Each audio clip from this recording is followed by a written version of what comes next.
ShaveZ. Is he a victim or is he a scammer?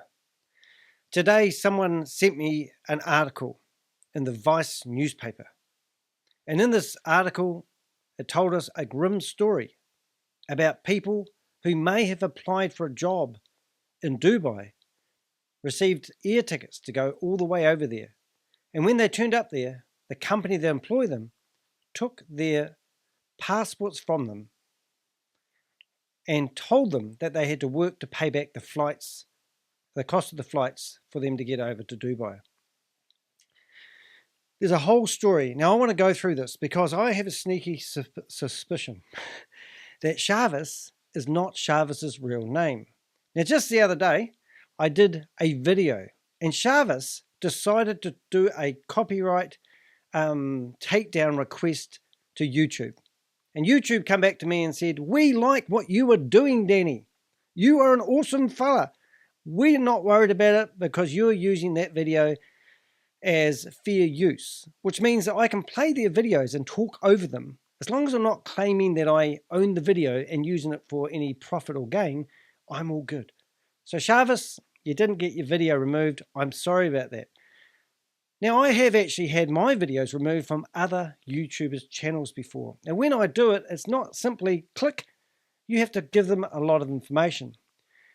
So what I got from that request was ShaveZ's full name.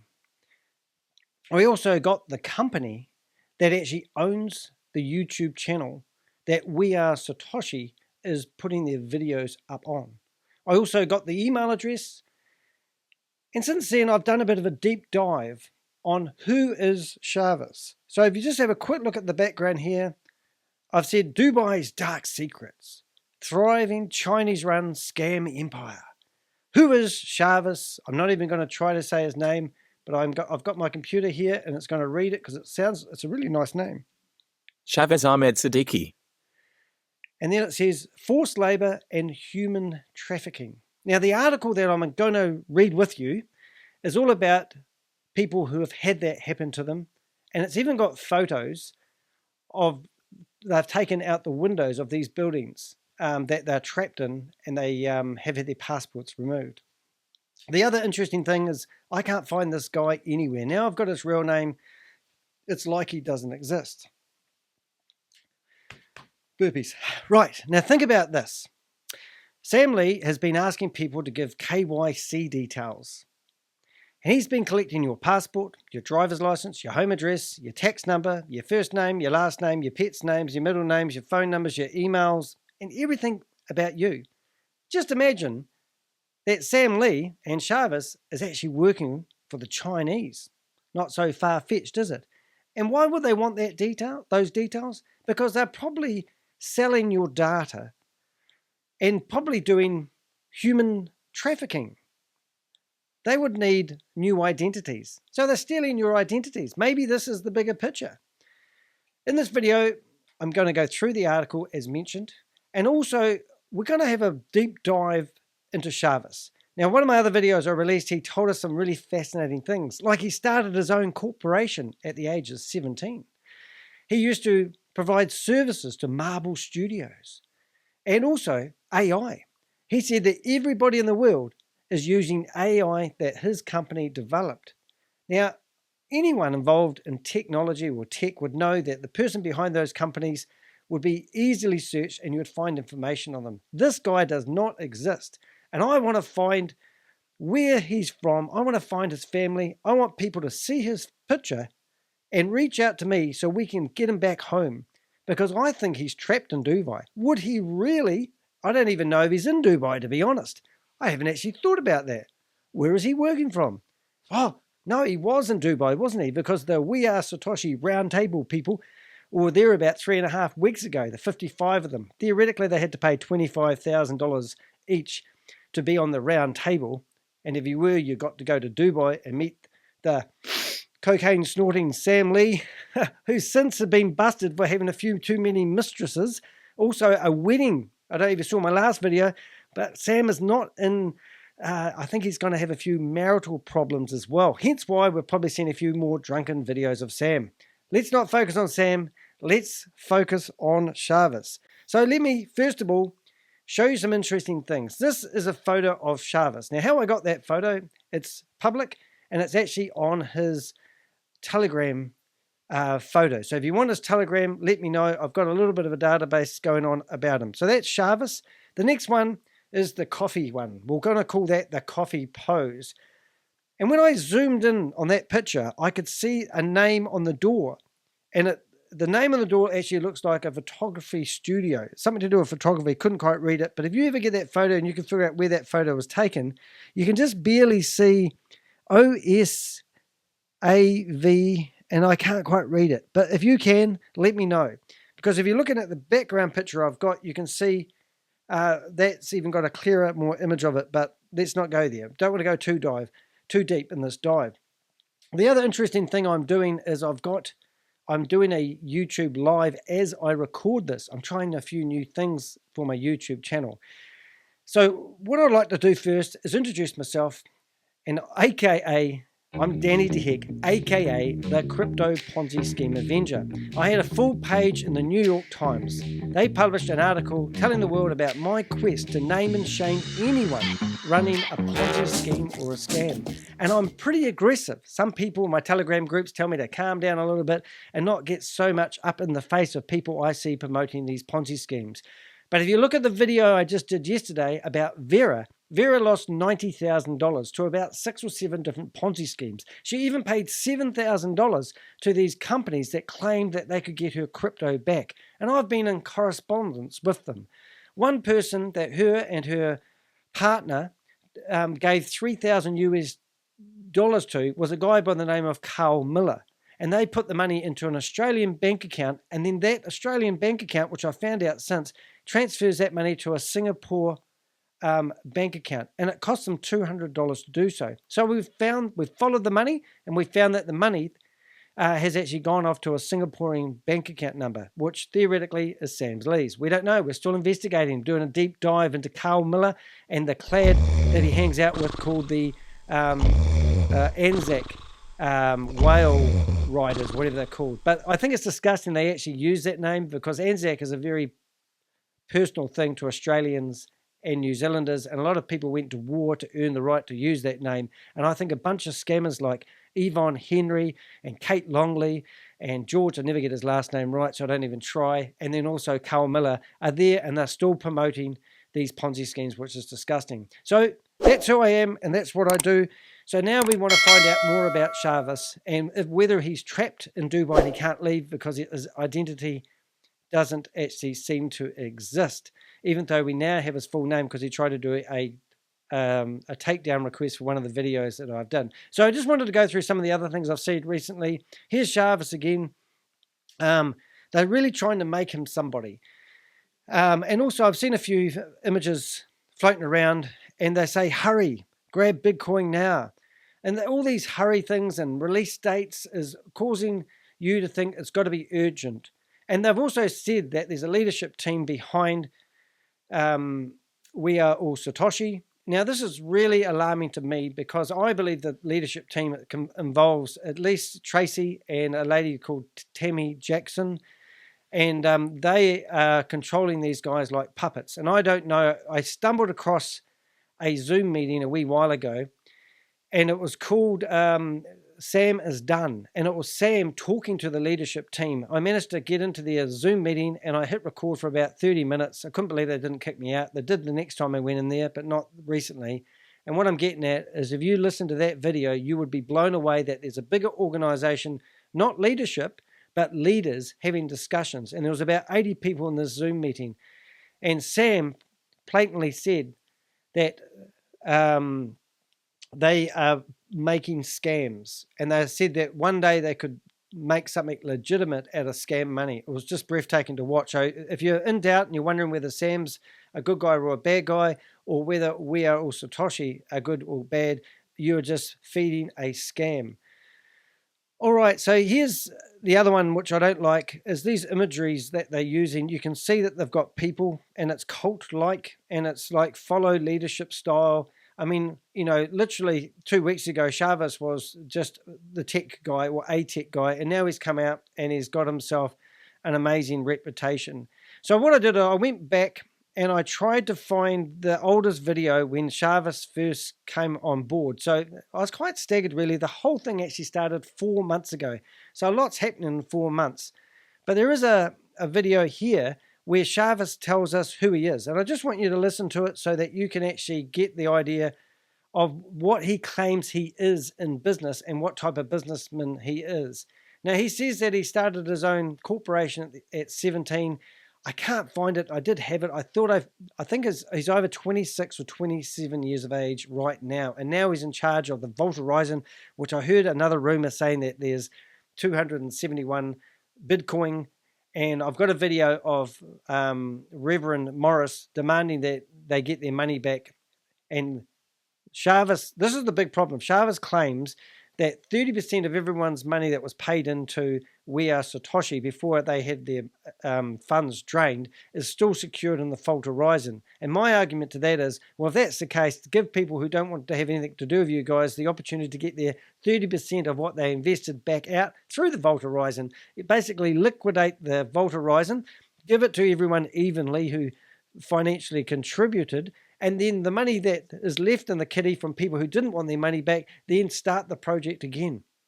And also, I heard some other shocking news, and you've really got to listen to what I'm going to say here. I get a lot of intel. And if you want to give me some intel, you want to reach out to me on my website, and I'm going to put the time I said this to save myself hours, so 11 minutes and 55 seconds in, Danny. And one person said that they were instructed in the company to set up a YouTube account saying 600 days.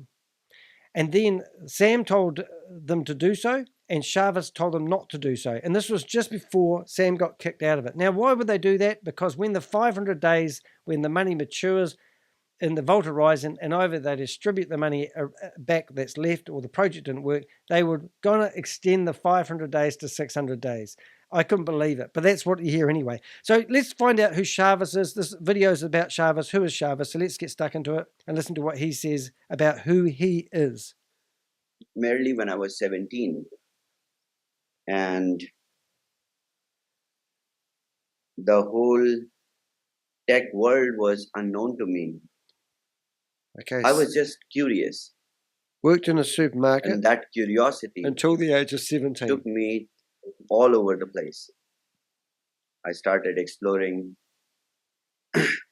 different segments in the tech. I started with very small. He started very small. It's very small. I think what happens is they have Scammer School, and Sam graduated and he ran this for a while, and then ShaveZ has been going to Scammer School. No, I'm not going to make you watch that video again, but basically in here he said that he started his own corporation at the age of 17. Later, it turns out he started his own corporation at 18. He changed his mind, and then he went back to 17, so he's a wee bit confused there. He's got a tech team, and they are... Team. Of course, without my team, nothing was impossible. A without team. the boys that I've been working with. So he claims he's got a tech team, and also Sam claimed he had a tech team. So he's basically trying to tell everyone here he's exactly the same as Sam. And it turns out that there's 4 people that own the technology company that produce all the software. Sam allegedly is 25% holder. And there was there's Peter and there's Max and there's a Chinese guy that no one knows. It was no one's ever met. So just saying. And also, once we listen to this article we're about to listen to that was in the Vice paper, you will see that people are actually being abducted by aliens. Abducted by Chinese people and forced to work in Dubai and have their passports confiscated. Is that a word? Anyway, so he worked with government organisations. Carry on, mate. Tell us all your various stories. Governments. Oh, Sam had government backing. They must have met each other in the government circles. Yeah, so he's worked with governments. I served various companies like Marvel Studios. Hold it. Marvel Studios. To them. Hold on, I was taking notes at the time. So you get the idea. If you want to go back, listen to that video. It's called Tech Guy ShaveZ. And in there, he gives you, basically, I'm going to narrow it down. He started his own corporation at 17 years of age. He provided services to Marvel Studios. He made AI that everyone uses today, and he developed it himself. That's exactly what he said. So he's pumped himself up to be somebody pretty amazing there, but this guy has no identity. Even though we've found out his full name, he's got no identity whatsoever. Okay, I think that's all I wanted to do. Also, what I want to do before we go through the article is actually have a listen to the video, and this is quite important to listen to this. I'm not going to, we've got Reverend Maurice here, Reverend Maurice here, and he's getting stuck into ShaveZ. So I'm just going to fast forward a little bit. I don't know how much, probably because he hung up on him, and he's getting sick of him. So about, I won't tell you how far in because it won't make any difference to you. But what I want to do this, I want you to listen to when, and this is quite important, I want you to listen to the Reverend telling ShaveZ to give his money back. And then he hangs up on ShaveZ. And the next thing, ShaveZ does a 2-minute rant. And I actually feel like he's trapped. And I feel like he really is not wanting to be in this Zoom meeting. And this is probably the most vulnerable I've actually seen him. So I want to watch this for 2 minutes, and I might just duck off, have a drink of water, and listen to him, and you hear the desperation in his voice. And this is why I think he's not actually, yes, he is scamming people, but he's not the instigator. He's trapped in Dubai. He's working for a criminal network, and I believe it's the Chinese because they're easy targets. It could be the Russians, but I hear that Chinese are rampant, and we're going to look at an article in a few minutes. So let's listen to how he reacted to when Maurice basically accused him of stealing his money. Saying is you have to make a plan that's going to give us our money, because that sister having a $50 minor package is not going to pay her $2,500 bill that's due next month. And she was getting $1,000 a day and $1,000 a week from you. So what we asking is for you to come up with a plan, because you can't go forward and just leave us and wait on another dream. Okay. What do you suggest? We don't have money to come back in and buy more stuff, and we didn't spend all of this money. I'm not asking you to put money. Nobody's asking you to put money. That is the solution, right? So you have your potential earning, Maurice. You can start making money from the 5th of September just by inviting people in the network. Come on. I'm going to invite people somewhere that I'm not even getting paid the money you took from me. Are you okay? I'd rather lose money than put somebody else's neck out there. I'm really very sorry. You did. You don't want this your product, man. Sorry, I love this. When I was watching this the first time, I thought, you go, Maurice. And I said to Maurice, reach out to me if you want to tell me your story or be interviewed. But I haven't heard from him yet. So, Maurice, the office still stands. Maurice, you deposited the money in the platform. I did not take your money. Oh, yes, you did. Understand this. Okay, so I'm not holding your money. It's the proof of reserve which is set by the rules, which allows every user to secure their money. ShaveZ, I'm done. Because people want to ask questions, but it doesn't make sense. If you're not paying me now, why would I invest or get other people? I'm not going to risk other people. And that's why I never brought people, because I'd rather lose my shirt than set somebody else's neck or family money on fire. And if your mother taught you all this, you wouldn't be doing this. You did not lose money. I'm done. Number one. Okay. Now, interesting enough, just before we get into it, I'm just going to bring up my email, and I'm pretty sure that was the video that ShaveZ has literally tried to get me to remove off the internet. I'll just put it back to workshop mode. I've got a few people in the chat box messaging me, so I really appreciate that. Currently, I have 18 odd people in there, so thanks for following me as I'm recording this. So I just want to go through the video that he asked me to remove and how I got his full name. But in there, basically, they said that I've got a copyright takedown request. That means the person that published the video, which is ShaveZ, wants me to remove the video off my YouTube channel. And that was the video. I'm pretty sure it was the same video. So when you go through all the copyright information, basically, we do not plan to remove your video at this time. And basically, they said they're not going to do it because I was using it with fair use, under the fair use law, where I can do a voiceover and give my 2 cents worth. I'm not claiming to be We Are Satoshi, and I'm not trying to copy their brand or their imagery, hence why it's copyright. But anyway, in here, we learned that the company YouTube channel was actually We Are Satoshi. We are all Satoshi. And it said that the name of the person, the full legal name of the person that wants the video removed was ShaveZ Ahmed Siddiqui. And his authority, he's the owner. So in this, and YouTube don't allow you to just put anything in there. And the other really interesting thing I want to find out, who is this company? CoinSDX. CoinSDX. Now, I've done a search and found a few companies that are similar, but I can't find it. But interestingly enough, the email address associated with We Are Satoshi is coinsdx@gmail.com. Now, you cannot use any email address. The account that they created, the We Are Satoshi videos YouTube channel on, the login is coinsdx@gmail. So if Sam had total control of this YouTube channel, then why isn't it Sam's login? And then if it's not Shavis's email address, then who's the company behind it? So if anyone knows anything about trying to find any information about that, this is a cry for help, because we want to help get Shavis out of Dubai, don't we? Because he's probably had his passport taken, he's probably got his family under hostage, and he's been forced to work as a scammer for the Chinese. That's what I'm doing with it.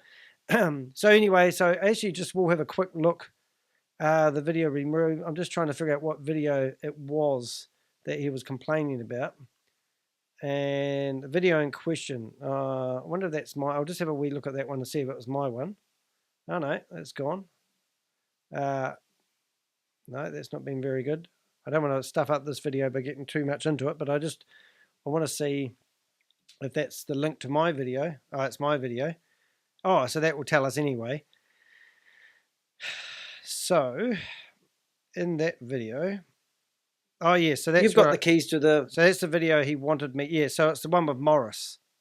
Yeah, it is. So that's the exact video that I'm talking about that I've got right here is the video that he was trying to get removed. Anyway, for the next 2 minutes, I want you to bear with me. I'm going to do, I've got to make sure I press the right button. It's getting confusing here. We're going to do browser mode, and we're going to listen to Desperation in Shavis's voice. And this is the most vulnerable I've actually seen. We did not lose money, okay? Nobody lost money in this. It is just, we have arrived at this situation earlier than estimated because of the problem, because of the trust that you all did blindly in Sam and deposited all your money in VAV and you got nothing. You got nothing. He learned this from Sam. And that's why I'm suffering. Instead of running away, I'm taking the responsibility. I did not take your money. You deposited in the platform. And remember all the videos he did telling everyone that the system is bulletproof and no need to worry, everything's well thought out, they've got a $240 million advertising budget and all this sort of carry on. And now he's saying, I did not tell you guys to do this. For which I'm taking the responsibility here. And I will take responsibility. Because I know no money is lost. No money is lost, but no one's got no money and we can't give it back to you. Nobody lost any money. I didn't. Did you guys? Stop it. Big pause. Breathe. First 1x. Whoop. And it will continue to secure 1x. This industry, this whole industry will be doomed. Doomed. I love the way he said that. Real emphasis, and he sort of just managed to use, a real strong, powerful voice when he said doomed. If there will be no proof of reserve. No proof of reserve. I better stop this. You guys are going to hate me. There will be Ponzi's. There will be scams. Oh, I'll bust them. I'll bust them. I want them. Don't you guys go out of business. You'll put my YouTube out of business. You all will lose trust. You always continue to lose trust. I think we lost trust when Sam started snorting the white stuff, didn't we? Just saying. Because you believe in the scam platforms. I've been telling everyone from the day one when we started. From the day one. Do not put your brains here and there. Just focus on one thing, which has a proof of reserve, which is guaranteeing everything. From the very day one, I told everyone to focus on just one thing. 90% of this community went on getting bullshitting, with ads which made no sense. Oh, I thought they did make sense because people were watching, I think, 150 ads a day. If you paid $1,500, I don't know how many it was, but people were watching these outdated ads on ViDiLOOK. And because of this, they thought that they were deserving of receiving $55 a day because they gave away $1,500 of their money. Does that sound right to you? You give them $1,500 a day, and then the platform lasted 6 weeks, and everyone lost all the money because they had 6,000 what do they call, multiple accounts. And then after the system stopped for the first time, Garrett told us that he got paid $55,000 out of the super wallet address that ran what they renamed to ViDiLOOK Beta.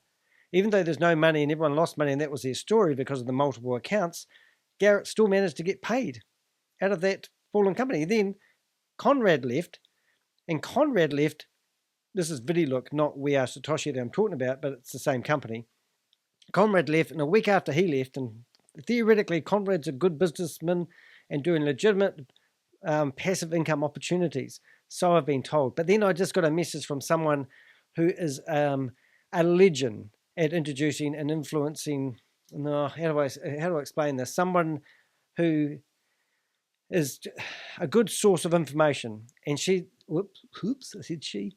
They said that I'm no good at keeping these secrets. That Conrad's not a legitimate businessman and he's a dirty scammer. Anyway, he's probably one of the worst ones because there's a lot of stuff going. I'm finding out so much information about this. You would never invest in this company ever again if you knew what I knew. Anyway, I have to respect the people who give me information. I just got like Sam's wife's passport given to me the other day. We've already got Sam Lee's passport, and now I've got his wife's passport. Anyway, stay on track. So what I'm saying, so then after Conrad left, a week after that, they started up ViDiLOOK version 2, and they did a 50% sale, and everyone raced in there and bought that. It was a one-time only 50% sale, and when it finished, they extended it a little bit more, and then they said they were going to do other great sales, even better ones than they just had. And then 2 weeks after that, there was more money going out of the platform than there was into the platform. And because of that, it has a fail-safe and it shut down and everyone lost their money. But just before that happened, Sam released VAV, where he told everyone to invest $150. And then within 24 hours, you could get half your money out. Within 48 hours, you get your full money out. And then that would compound whatever you do. At the end of the month, at the end of the week, you're going to get $750 that you could never take out of the platform. Now, before anyone even signed up for that platform, Sam said he had no idea what the money was going to be used for or how we could even give it back to people. And this is what I heard, because it was in the chat rooms, that there was no purpose for money, no way of getting that money out. And he said that you'll have it in the back of the platform. So you give him your money and he would let you take your money out, but he only let people take the money out for the first day.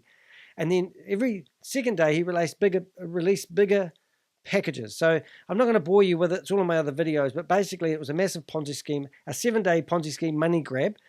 So ViDiLOOK did a money grab, VOV did a money grab, and also in We Are Satoshi, they did another package. They released a $5,000 package where people could just give $5,000 to Sam, and it's just because they trust him. He had no rewards around it. It was just a trust thing where you give Sam $5,000. So all those money grabs resulted in the whole platforms falling over and having no money left. And then Sam got kicked out by the leaders because he's doing too much cocaine. There's a bit of white stuff there, Sam. And now ShaveZ has control of the vault that theoretically has 271 Bitcoin in it that he won't liquidate even if the people want to.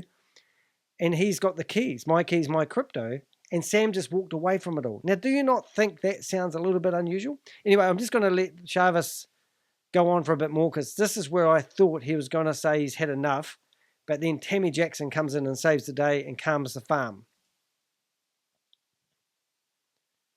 Who am I? You're a scammer or a victim. Go for it, ShaveZ. Speak, use the words. I did not take your money. I'm saving your money. Okay, Where is it then? Thank God I have some integrity that I did not hand over the proof of reserve to the management, to the board. And he says he's 100% transparent, but he won't tell us who those board members are. And if we do just have a wee look, sorry to get distracted, but when you've been following this as much as me, it's quite funny. But if you have a look at this picture, this is the board, all right? Look at their faces. They've got like mask on and unusual looking characters. That's theoretically the board. All right, back to you, Sam. Well, not Sam, I get mixed up. If I had, then you all would have lost all the money.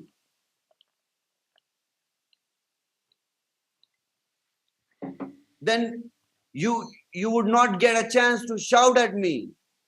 They did lose all the money. I would be here because I have integrity.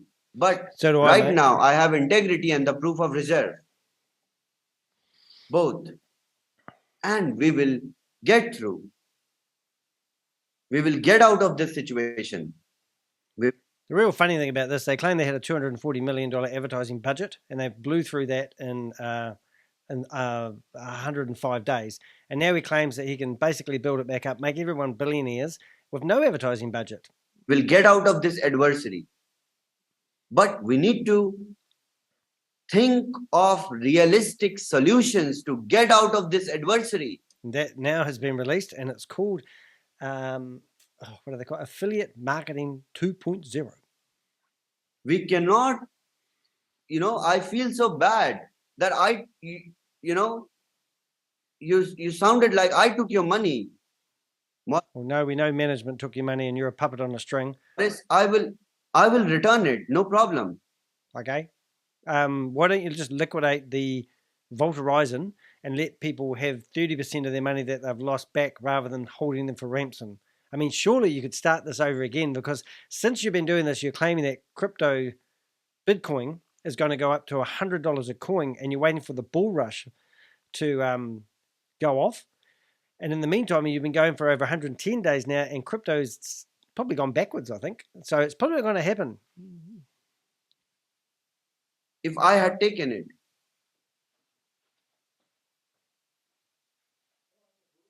I built this platform with logic, with this whole synergy, but market lost trust because of XYZ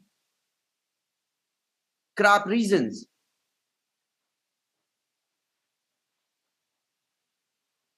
Anyways, we are here to, work on the solutions. And I will continue to work on the solutions. I will not step away from my responsibilities that I have taken in not good times when everyone runs away from responsibility. Okay? So I will stick to my objective, that is to, continue holding this together and take everyone to the other side. And we will lose people. Do the guy clapping. There's always a clapper, isn't there? Goodness me. And if you look at the people in the windows here, it amazes me, the people, how engaged they are with all this. And they've just been entertained by Shavis pouring out his heart about how he didn't steal the money. We will lose trust. I know. I will make sure whatever is good at the macro level for the whole good of the community, I will continue doing that. All right. Let's hear from Zach. Let me just add, ShaveZ, that what Maurice. So Tammy Jackson, I believe, is one of the leaders. She's one of the puppet masters, and she's a disgusting person. And I've watched her for years now scam people, and she's very well articulated in her voice and her mannerism. She's a ruthless scammer. Has expressed is the idea and understanding in a sentiment of a lot of people. A lot of people want to just have you just push a button and just make their money come back. But what people need to understand is that the proof of reserve is not like there was $680 million setting aside in the budget that was just sitting there. The proof of the marketing. Did she say $680 million in the proof of reserve? Now, 30% of that would be a lot of money, right? So wouldn't they give that back to people once the system's fallen over? Huh? Budget was built and continuing to be input upon by the building of the community, and as people continue to come into the system. And we had several months, well, there was not we, but there were several months of proof of reserve of the marketing budget that was able to carry us through for several months. Several months. So for 3 months, they managed to blow through what they said, $260 or $240 million. And that was paying people the reward money for referring people into this platform. So the only way this platform's going to exist is by continuously referring people into it. Hence why their new way of trading their way out of this is by doing affiliate marketing 2.0. Now, I got ChatGPT to actually write and explain what affiliate marketing is. Now, affiliate marketers should know how to be a YouTuber, should know how to do Facebook advertising, should know how to be a fantastic salesperson, and have a lot of knowledge about how to sell, let's say, sell snow to the Eskimos and sell sand to the Arabs.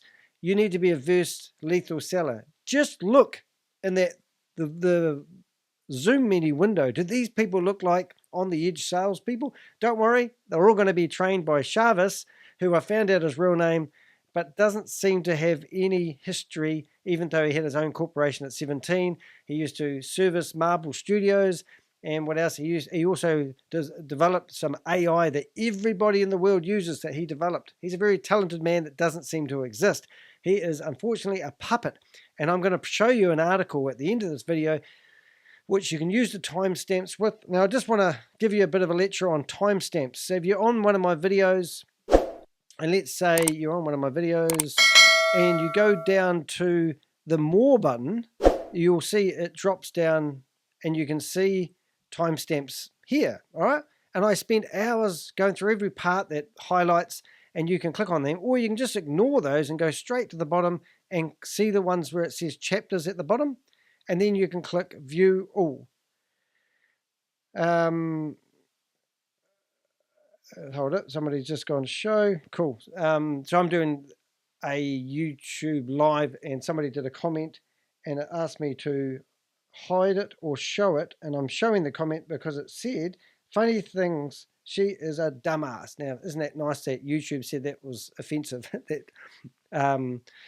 Anyway, let's stay focused. Don't get distracted by the YouTube window. You can see that. Anyway, what I'm saying is then you'll see that on the right-hand side, you'll see all the chapters, and you can basically click to whatever part that you want to go to, and it will take you to that part of the video. So that's how to use chapters. Just wanted to say that. So if this video gets a bit long for you and you're thinking, well, Danny starts to go on, remember to use the timestamps and go to the part you want to watch. All right, so that's enough of her. So the only other thing I wanted to do is fast forward and go to the part when they had a meeting. Now, this meeting was actually over 3 months ago, and it was when everything was dandy. And obviously, I wanted to show you this because Tami isn't here. Now, we're not going to do the whole video. I just wanted to show you the lies that these guys were preaching you just 3 months ago about how good the system was. And I'm just going to do a bit of rapid fire if it's and then you can listen to it. Now, remember, this video is actually on the We Are Satoshi YouTube. And you can go there and listen to that. Another link that I'm going to share with you right now. Yeah, hold it. Oh, Now this when I saw this today, I thought, oh my goodness. So we've got Marcus Davis. Now there's a YouTube channel called the Satoshi Show, and there was Troy, and there's Marcus. And I've forgotten the other guy's name, Troy, Marcus, and someone else. Anyway, these guys were trying to provide a safe haven for people who had lost their money in Hyperverse, and they managed to get 5,000 people into their Zoom meeting, and then they dropped Novatech FX people in their sales team, hoping that people would diversify and sign up for another Ponzi scheme. And since then, the two ministers that run Novatech FX has been exposed because they were bankrupt individuals, and the fact that this guy is now in here with We Are Satoshi is disgusting in a way, and I don't know whether he's promoting it now or not. And then you've got Rory. He's a South African guy, and he's just ruthless, he's rampant, and he's a scammer that's been well known. So if you have any information on these people, by all means come and tell me. But I just wanted you to listen to what I call, these are the leaders. I'm not sure if Marcus is still the leaders, but it's just interesting watching them working together, building up this community. And That's of how we course, started. me meeting Elise through Marcus, that's the beautiful thing about this industry. It's all about just, us telling friends about what a great thing is, and, hoping that we could all benefit from this together. Exactly. So, Tami, I've shared the YouTube link to all my leaders as well, so they might be linking on through that. So, Okay. all things going. I think those Zoom links are now, those YouTube links are now going out. All right, so they're building up their networks. I'm not going to let Gobi's you a real that. man. I'll probably just scoot to the end of this one. Oh, okay, there's another. This guy here. Plan. Now, I got given a link of Gobi the other day. He bought his brother-in-law a brand new car. Now, he's just left the roundtable event that was in Dubai and gone back to the UK. And all of a sudden, his brother has just been bought a new car, and it was a post on Facebook basically alleging that Gobi had something to do with it. So these guys are making fistfuls of money, even though this Ponzi scheme has fallen over. Why are these guys living the life of Riley and spending the money that you are losing? It's because they are part of the Ponzi scheme and the scam. Though it is very simple. It is as simple as Sam explained. We are just motivating and motivating people to hold Bitcoins. That's it. And it is so simply designed in the affiliate structure that it will benefit you in a multi-folded way. And these benefits we can just explain in half an hour Zoom call that we will have. Let's schedule another call for the explanation, because it has been a long call today, and we know that you all are in front of your mobile phones, computers, sitting, watching us, listening to us. So we don't want to put you all to real work in this today. Tomorrow is Saturday. The thing that really gets me about this, this is 3833, but you can see if you go back here, they've got this presentation and they whizzed through this and showed everyone the white paper, so to speak. This is called a white paper. No, it's just a PDF. And with ViDiLOOK crashing, then instantly they've come out with a new PDF file, and they're now telling people about their packages. They're now doing mining packages. I just had Vinny from Project Frugal say in the chat room that why would they be teaching people how to mine their own crypto? I mean, ShaveZ said that he mined crypto on his laptop the other day. I got a mate that used to do crypto mining. He used to generate $8,000 worth of coins, or I don't know if it was Bitcoin, whatever it was, a month. And his power bill was $4,000 a month. So the amount of energy he was using to mine $8,000 worth of crypto was just amazing, 50% of it. And not only that, you had to fork out the money to buy the hardware to do the mining. Now, the next twist on all this is they're alleging that they're going to teach people how to do their own mining, and they're going to become miners. So this is so stupid, because what they're basically telling people. Now, my mate, I asked him, he's in my running club. I said, are you still doing mining? He goes, oh, hell no. I said, it's too expensive. You can't afford to produce the coins. That it's too much energy involved. Crypto is not that user-friendly to the planet, because it uses so much resources to run the computers. And that's why you get gas fees, because of all the energy it takes to do the transactions to verify things. And I'm not a crypto expert, nor is my mate, but it just doesn't make sense. But anyway, so I just wanted to go through this, and I just wanted to show you the banter that these guys are having, and I wanted to show you the key ringleaders of this Ponzi scheme before we look through this article. And I'm just going to go find Pixel, because he's out there barking in the neighborhood, and I'm going to put him to bed, and then I won't be in and out like I have been. Here, listen to this. And it is just a two-step process, right? Okay, so let's all meet together tomorrow, and me and Gobi will be there. We will be presenting the entire plan, and then Yeah, we'll go from there. Thank you so much, everyone, for joining. Gobi, would you like to say something before we end this? Oh, thank you, Savesh. What can I say? Leaders, look, we are here to guide our community to the right place. That's what I can say.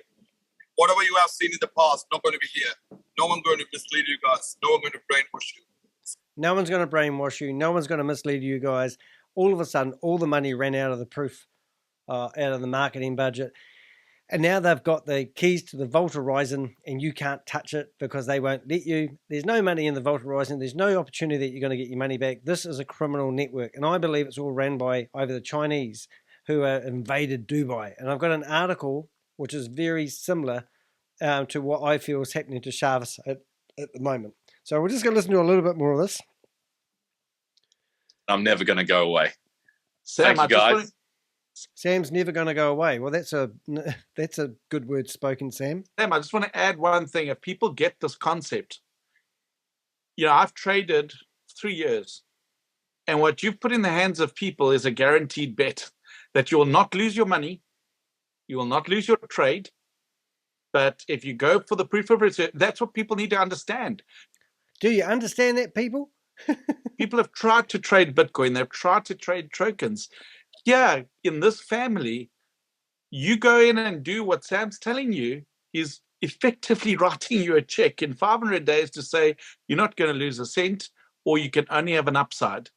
Oh, mate, this is priceless. You can see why I wanted to go back and grab a video that was published 3 months ago to see what message they were selling people.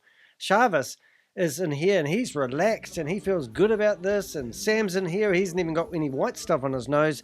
And there's Troy, who's just creaming it up and saying this is the best thing since sliced bread. That is a bet I will take 1,000,000 times over, and I've traded over many years. So Sam, you're a genius. I want to compliment you. I think it's absolutely amazing. And when the penny drops and we can really, and your support for the middle class, people will understand in time. They will understand it in time. And thank you. Thank you from South Africa. Thank you from Africa. You're making people whole that really need this opportunity right now. So I personally just want to say thank you. Wow, what an endorsement. Good on you, Roy. Is it Roy? R-O-R-Y. Rory. Right, must get your name right. I would love to interview you, Roy. I'd love to know how you feel about Sam now and how you feel about promoting this to your downline. Like, it's just ridiculous. These guys have got teams underneath them and they go back as scouts. They go to these meetings, they find out this information, and then they tell their investors where they should put their money. And now they tell their investors they thought that it was a good opportunity and I've lost money as well, and blah, blah, blah, blah, blah. It's just ridiculous. Yeah, great. On the points that Rory highlighted, it's very simple. I just can't stop myself from talking about this beautiful structure that we managed to put together. And it's just like creating a hedge, a positive hedge in the upside. Well, Bitcoin is, I believe, one of the most scarcest asset on earth. And I'm over Bitcoin, guys. I've had enough.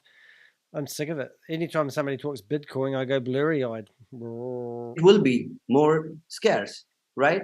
With time. This is all gaslighting techniques. And what I mean by that is they keep saying things that people just start think is the normal. Like Bitcoin is going to be scarce. Okay. And it's going to be worth billions. Okay. Who cares? I don't care. Do you care? I don't care. I bet you don't care so much now. Because the cost of mining is doubled with every halving. Yeah, and somebody in the chat room just said, where are these hosting fake mining accounts going to be hosted? Yes, good question. And of course, in this video, they're not talking about the mining because this wasn't even thought of at this time. They've just come up with this new thing that we'll tell them that we're going to do mining. Now, why did they do that? Quite simple, really. Just like ViDiLOOK gave you fake ads to look at because you felt like you're doing something to deserve the rewards that they were paying you. So now they're going to get you to do mining on a platform where you can look at it on your phone and go, oh, look, I'm mining. Look at me, I'm mining. It is very beautiful concept that we are holding on to something that is so valuable altogether. Simply. It's beautiful. Oh, goody guy gumdrops. Oh my goodness, really? Hey, Get a ShaveZ. bucket. Here, Liz. Hey, ShaveZ. I just want to comment also. Please. I saw Bitcoin way back in 2010. I was in the All right, you can find that video on their YouTube channel if you want to listen to it. But I wanted to share some of the joys from ShaveZ, and also wanted to share when he was at his most vulnerable, when he was talking to Reverend Maurice again. So now what I want to do is I'm going to go through this article about people that are trapped in Dubai and have had their passports taken off them, and they're trapped and they're working for these scam companies. Now, I've done a bit of research about this article, and it was a really good read.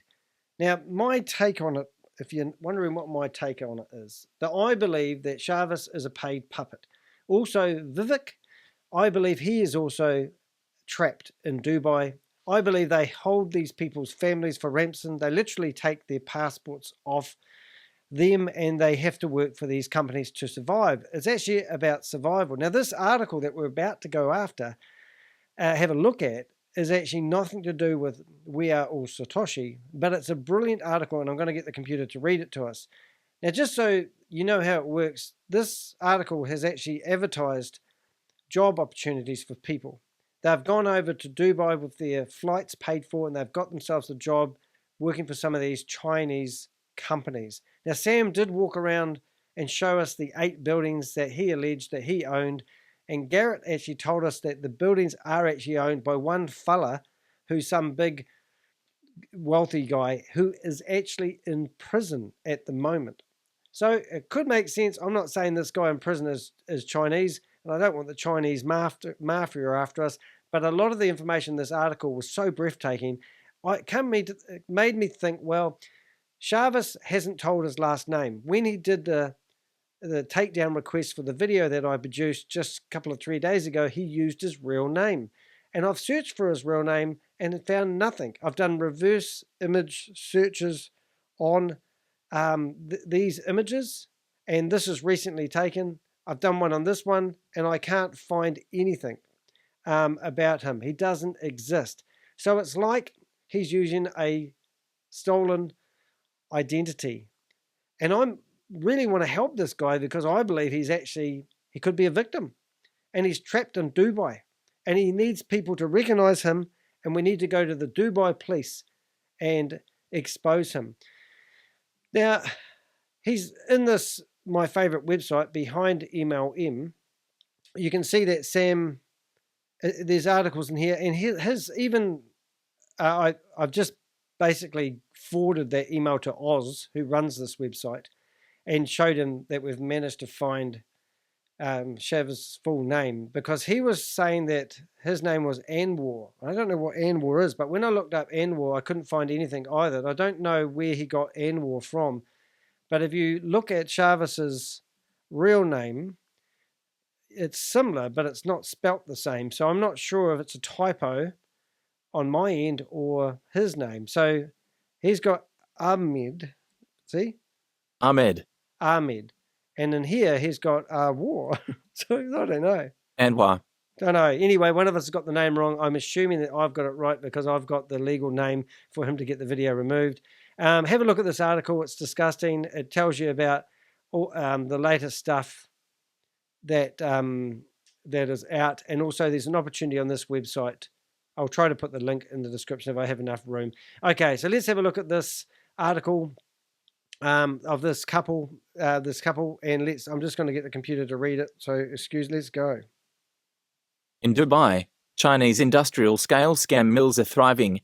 Scam operators build an empire in Southeast Asia through forced labor and human trafficking. A Vice News investigation now confirms their creep to the UAE. Yeah, so there you go. So that's interesting. So we'll just read this paragraph at a time. Hopefully that sounds right. 4. All in, getting to Dubai from Taiwan was easy. The scam company that had just hired him booked the flight and paid the airfare. Getting back home, however, was a lot more difficult. It was sometime in September 2021 when he arrived in Dubai, the glitzy poster child of the United Arab Emirates. Lin said his employers took his passport shortly after he landed, accused him of owing them for his travel expenses and ordered him to get to work. By the time he'd spent about a year there, Lin claims he was shuttled against his will between 4 companies that worked various scams. Now, doesn't that sound familiar?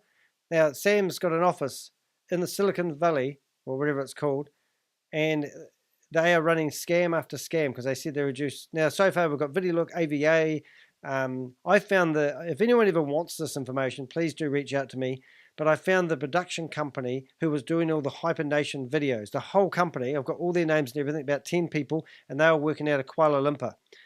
So, you know, they've got companies behind them. So anyway, so there you go. There's a bit of, I hope you followed all that. Vinny from Project Frugal, he's done 10 videos on Hyperverse. He's in the chat room at the moment. I might see if I can put the chat room up at the same time, so you can see the messages coming in as I'm recording this live.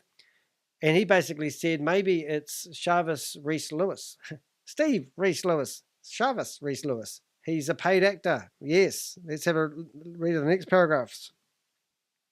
Lin, who spoke under only his surname as he didn't want to be identified, said he didn't know he was being recruited for scams, adding that the job was listed as a customer service position requiring no experience. It was asking for someone who knew Chinese and could use a computer, he told Vice News. Lin would later tell Taiwanese officials that he fled by jumping out of a building once his handlers decided to sell him to scammers in Cambodia. Without a passport in the UAE, Lin said he was stuck. Again. It wasn't until his story was picked up by a Taiwanese influencer, where in a live stream interview from Dubai he criticized the inaction of Taiwanese officials in the Gulf state, that he was cleared to return home. Wow. Yeah, so if you have a passport, when you first go over to Dubai, you actually get 3-month travel visa, most people do, and then you can go and get an extension, and it's only can be done once, and that gives you 2 more months. And then after that, Garrett was saying that you have to travel to another state in Dubai, get your passport stamped, and then he said he was driving from Dubai an hour and a half to get it stamped, costing him, I don't know, I'm guessing probably about $40 US dollars, and then he could go back and stay there for another month. So if you didn't have a passport, you wouldn't be able to renew your visa, and you definitely would want to keep a low profile because you wouldn't want to be stuck in Dubai without a passport. But that's what they're doing to these people. Listen to the story. When you see Chinese building new buildings in Dubai, it's for the scams. They are built by the scam companies, he said from Taiwan. I don't know how many companies there are in total, but there's a lot. Lin's testimony sheds light on a lesser-known hub of a rampant online scam industry causing alarm across the globe, one flourishing amid rampant criminality and weak governance in the Southeast Asian countries of Myanmar, Laos and Cambodia. Oh, so Shavis, as somebody just said, Shavis and Tami says that Shavis is living in India. I don't know, but he was in Dubai, so did he fly there when they had the Satoshi round table event 3 weeks ago, or 3.5 weeks ago? Maybe. I don't know where he lives. The UAE, more commonly associated with shimmering real estate, oil-funded glamour and a draconian approach to law and order, may seem an unlikely spot for an industry defined by its use of crude violence and human trafficking. But accounts from Lin, as well as 2 other former or current scammers and 7 human resources representatives from the industry who spoke with Vice News, confirm the presence of a thriving Chinese run criminal underworld in the Emirate with tight links to its Southeast Asian counterpart. So wouldn't it make more sense? I mean, really, do we really think that Shavis has control of the Vault Horizon, which theoretically Sam had control of, and then Sam got kicked out, My Keys, My Crypto come into effect, and it just so happened that Shavis... Now, the other interesting thing, I don't know where I got this figure from, and I can't find it anywhere, but somebody told me there was 271 Bitcoin in the Vault Horizon. So if you times that by, I don't know, what's Bitcoin worth, $30,000 at the moment, and dropping, not going up like they're hoping. So if that's the case, that's a lot of money to let somebody who theoretically has now got control of it. So over Sam started up We Are Satoshi, his face is all over it, and all of a sudden he put Shavis in charge of 271 Bitcoin.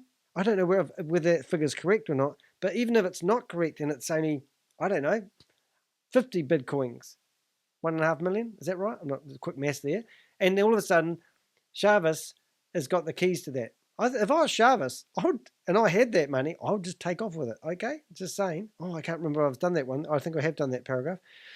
So it doesn't make sense. But anyway, let's pretend that he is a puppet on a string, and let's pretend that he doesn't have a passport and he is trapped in Dubai. Let's get him out. Come on, let's get ShaveZ home. Or maybe he is home. While Maybe he's scammers in told India. Vice News the industry in Dubai displays a more cautious culture to avoid the attention of authorities, the end result is the same, sums likely stretching into billions of dollars stolen over the internet. Many companies have a base in Cambodia, in Myanmar, in Laos and Dubai. The same company, in different places doing the same things, said a representative of the global anti-scam organization, GAZO, who asked to withhold their name due to the nature of their work. Yeah, interesting enough, I've been to Cambodia, and I went to a place that had 30 casinos, or at least 30 casinos. They were all owned by the Chinese, and they were leased back to the Cambodian people. And when you went in there, they were all using the US dollar. It was just really strange. But there was all these big hotels with 500-room hotels along the waterfront, and they were owned by the Chinese. So the Chinese, it would make a lot of sense. Somebody did actually in the chat room mention a very good valid point. They say that ShaveZ may be in India.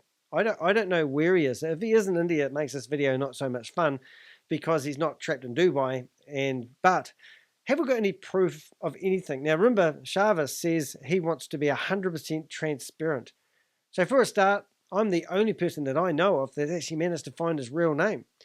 The next thing is, why doesn't he say what state he lives in India? I mean, is it Section 5? I don't know if you watch those Scam Buster videos. Section 5? What do they call that one? I forgot what it's called. Somebody might mention the name for us.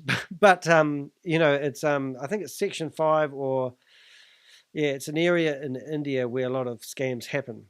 Now, I'm not sure if I've done that paragraph because I'm losing my focus here, but let's just do another paragraph. Hopefully we haven't repeated it.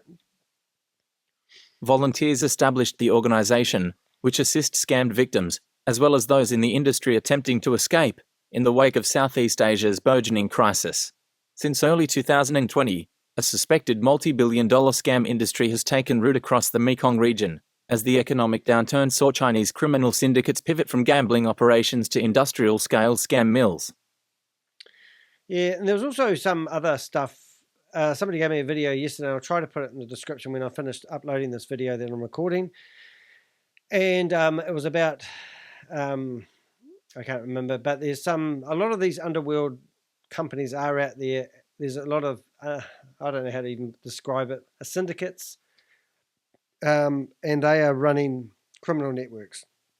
I don't actually doubt for a minute that even Sam Lee, ShaveZ, ViDiLOOK. I know Gareth was saying that he's trapped there, and he's one of the ones that's been held against his will, so to speak, because he's got a friend that's bullying him into staying working with the company that produced all the software. I don't know the full story, guys.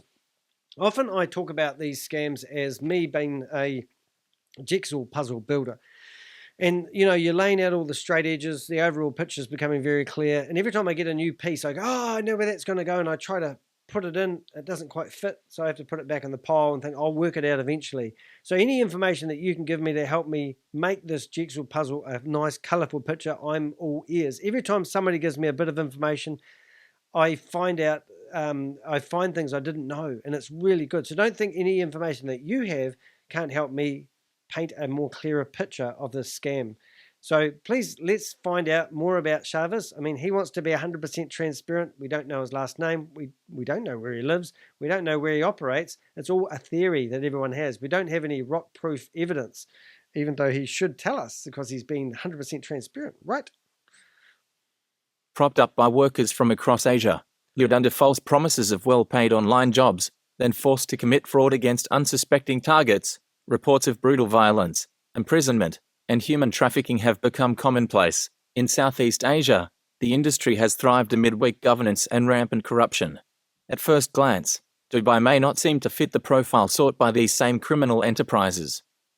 Now, interesting enough, Sam wrote 2 checks out, so Gareth was telling me, to just short of $1 million US.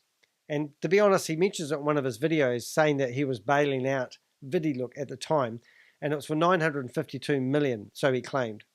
No, sorry, I get that right. 952,000. All these zeros, I'm not used to them. Anyway, my point of that was these checks bounced. The guy laid a criminal case against Sam, and Sam got locked up for 3 nights in Dubai prison. He talks about it in one of his videos because Garrett busted him for it. And then he talked about his experience and said he didn't want to spend more time. And if you look at my shorts on my YouTube videos, you can see a very drunken video there of Sam saying he's going to be locked up.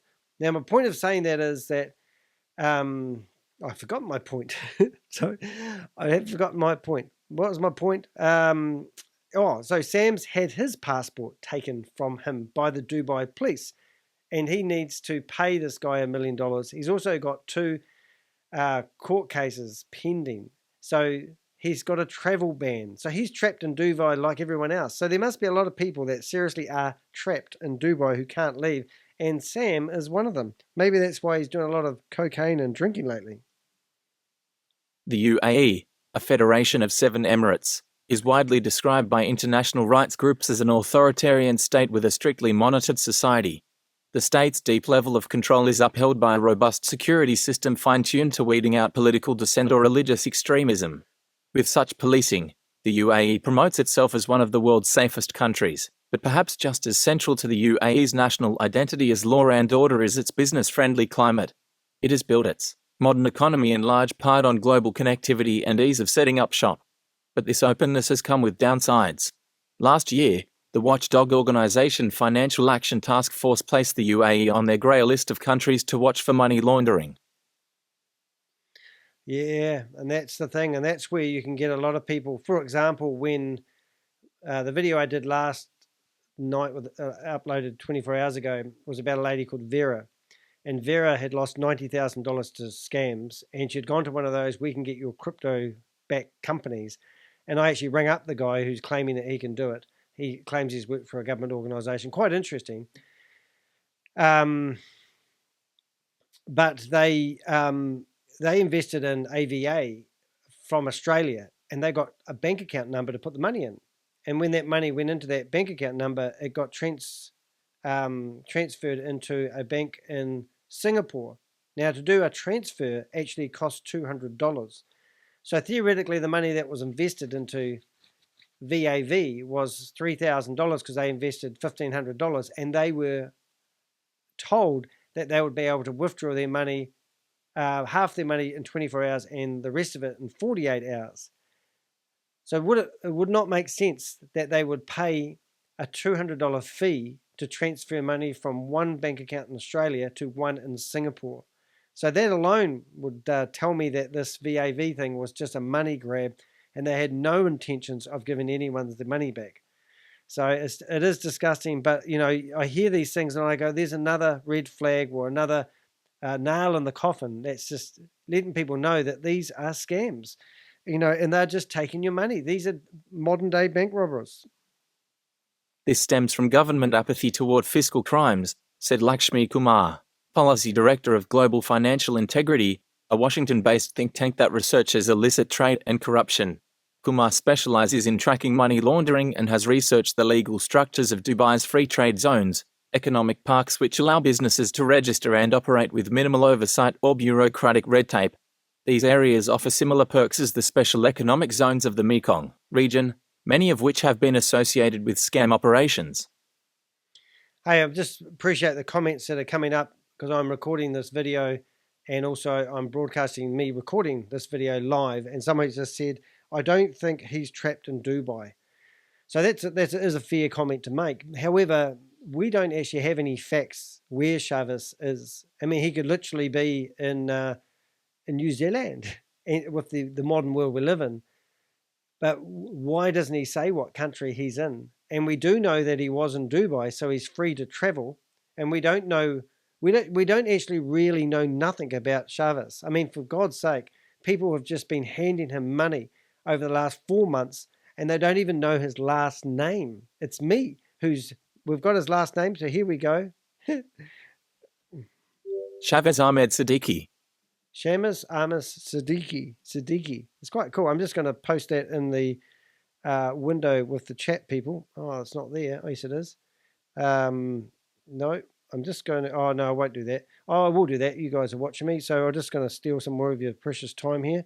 So if you're on my YouTube channel, please do make sure you subscribe and hit the thumbs up button, and it helps get these videos out to the masses. And it helps especially, I've done it again.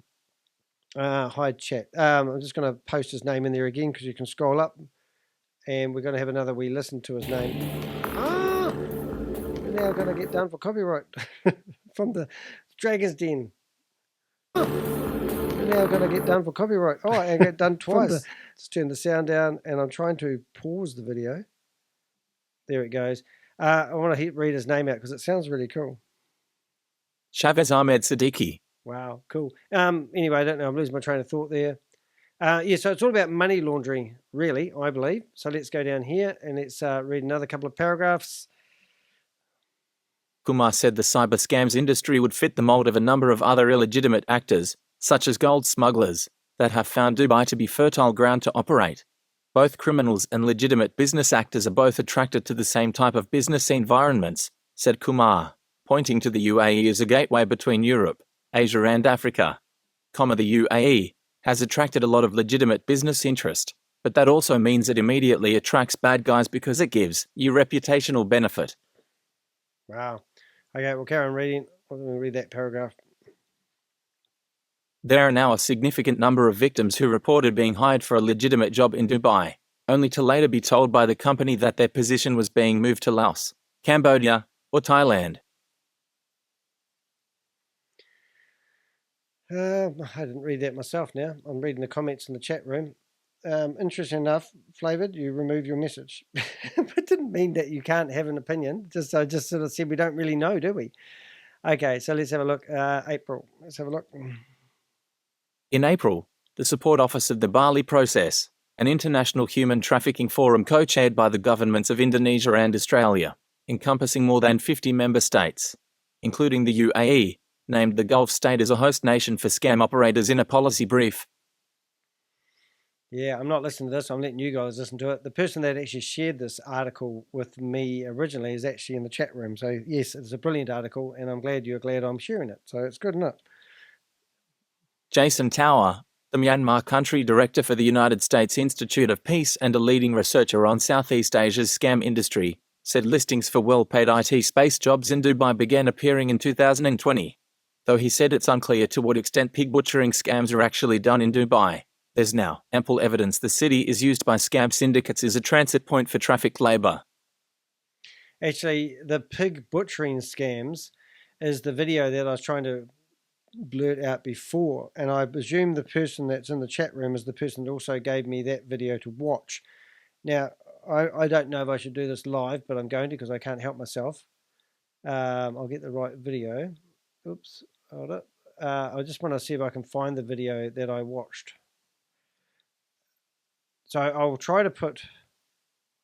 Yeah, this is it here, actually. It was done by the BBC. And that is the video that you want to watch. And it talks about pig butchering romance scams. And this, I'll just see if I can bring it up. I don't want to play it. The video okay. All right, so yeah, this is the video I started watching last night. I only got about a few minutes into it. But it talks about the underworld of these countries that these people are living in. And they share their experience. And to be honest, I haven't really listened to the whole lot, but it's meant to be a brilliant video to listen to if you're trying to figure out what the bigger picture is potentially happening in Dubai. And in this article that we're going through at the moment, there's a picture soon of one of the offices that this guy took while he's working for these scam companies. And it's in the same place that Sam Lee, not the same building, but the same location that Sam Lee's been theoretically running his 8 offices or 8 buildings. There are now a significant number of victims who reported being hired for a legitimate job in Dubai, only to later be told by the company that their position was being moved to Laos, Cambodia, or Thailand, Tower told Vice News. The unsuspecting victims agreed, only to be forced into cyber slavery on arrival. That's incredible, isn't it? And now who says that ShaveZ isn't one of those guys? We don't know, do we? The Chinese embassy in the UAE issued a public warning about scam activity in Dubai as early as May, 2021, a few months after a Chinese national was murdered in a sprawling, low-rent development on the suburban fringe known as International City. Wow. So people are losing their lives because of scams. So, a lot of people say, oh, I just play with these. You're actually feeding the scammers, aren't you? You're feeding the criminal networks behind these by having a wee play in these crypto opportunities. And you may not realize it, but you're affecting people's lives by engaging. And even if Sam's coming out with ViDiLOOK version 3 called VeVend. And it's going to be free, or $50, only $50. And you give it to Sam and he takes off of your money once again. You haven't learned? The statement said the embassy had received calls from many Chinese citizens asking for help after being lured by recruiters promising free airfare and high-paying jobs online. Such travellers were soon forced into scamming, the embassy warned, by employers who confiscated passports and restricted their movements. How about that? Now, Garrett was saying that some people live in Dubai for $2,000 a month. That's what they get paid, and they have all their accommodation. They get meal discounts and the like. So yeah, it's obviously a really happening thing. And from the Western world, we can't figure out how it actually happens because we live in a la-la world, don't we? Their personal safety was seriously threatened and they could not leave the country normally and return home, the warning stated, adding the embassy was working with UAE police to increase the crackdown on related crimes. Can't you wait until the UAE police start cracking down on these crimes and start arresting people like Sam Lee and ShaveZ? I don't know where you are. Where are you, ShaveZ? We want to find you. Where are you? Tower said Chinese language media has reported since 2021 on such international fraud cases stemming from Dubai. There are also reports that following Thailand's crackdown on the presence of China-affiliated criminal syndicates since late 2022 that a growing number of these syndicates have relocated to Dubai, he said. Wow. Just, I haven't actually listened to all this article, I'll be honest, but what I'm listening to here, it's just criminal network, criminal network, criminal network. And do we really think that Sam Lee is a billionaire and he's gone over there and he's got thousands of staff and he's decided to lease 8 buildings and he drives around in a Rolls Royce and he's oozing with money? Hasn't that story that he literally told us 2 weeks ago, hasn't that changed a lot recently? And if he isn't the owner or the person that leases these buildings and he isn't the person that has thousands of staff working for him, then who is?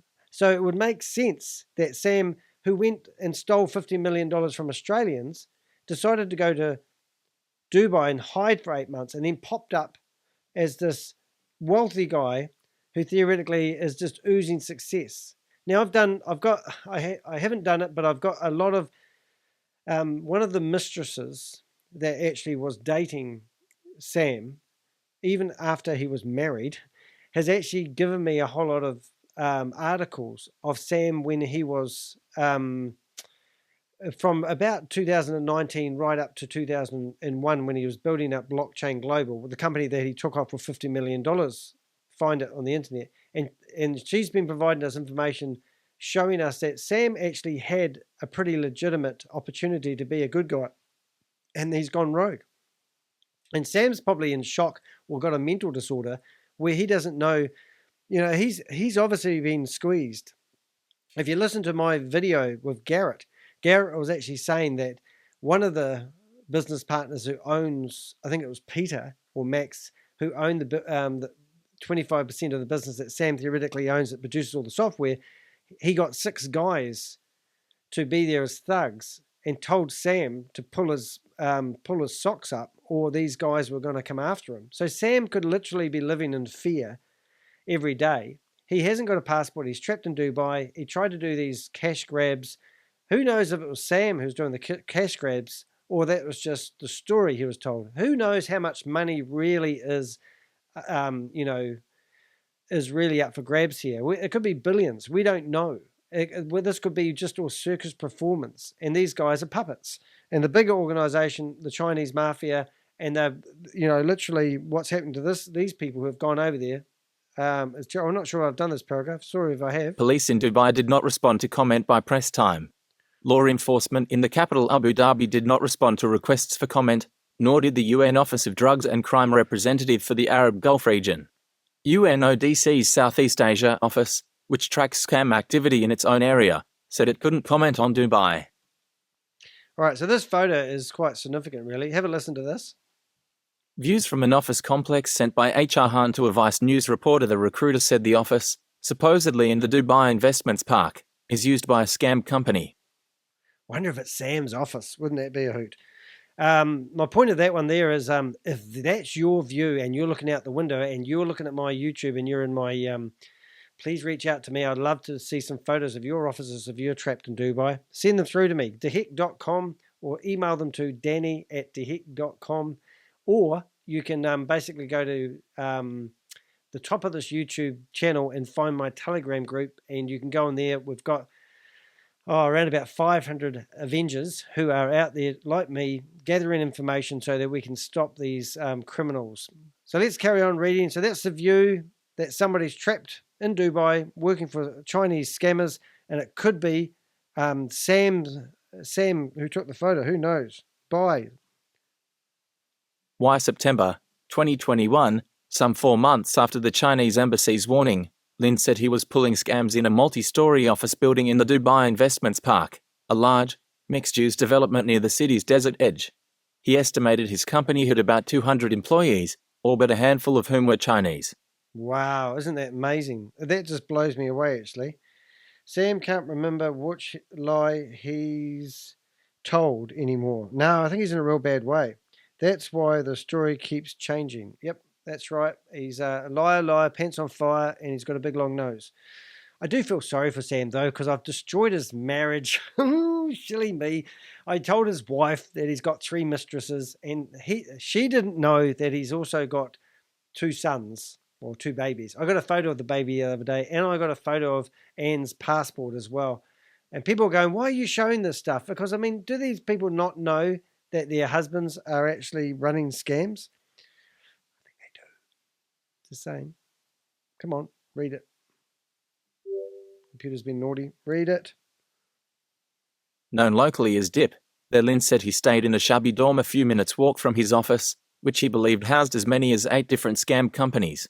The one that Lin worked for specialized in online gambling fraud, reaching out to people directly through the Chinese social media WeChat and enticing them to try their luck. In the beginning, you could earn some money, small amounts, so you'd put more money in, Lin recalled, but once they think you've put all your money in, they would freeze the account, so you could not get the money back.